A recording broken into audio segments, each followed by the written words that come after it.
ठाणे जिल्हा परिषदेच्या अंतर्गत येणाऱ्या 5 तालुक्यांतील ग्रामपंचायत स्तरावरील सुमारे 300 ते 400 कायम कर्मचारी गेल्या 25 ते 30 वर्षापासून पदोन्नतीच्या प्रतीक्षेत आहेत. 10% कोट्यातील या कर्मचाऱ्यांमध्ये सध्या मोठी अस्वस्थता निर्माण झाली आहे.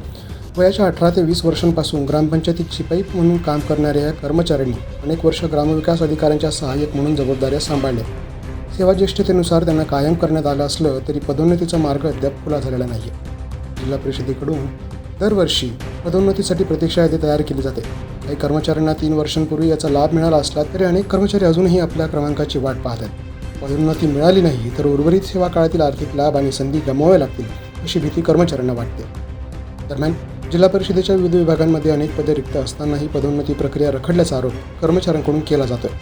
विशेष म्हणजे 2025 पासून सेवा ज्येष्ठता यादी ही प्रसिद्ध करण्यात आलेली नाही. 2026ची यादी अद्याप तयार न झाल्यानं कर्मचाऱ्यांमध्ये नाराजीचं वातावरण आहे. आता जिल्हा परिषद प्रशासन या कर्मचाऱ्यांच्या मागणींकडे कितपत गांभीर्याने पाहतं आणि पदोन्नतीचा प्रश्न कधी मार्गी लावतं याकडे सर्वांचं लक्ष लागलं आहे. द पोलीस न्यूजसाठी चिन्नूकुमार श्रीवास्तव, ठाणे.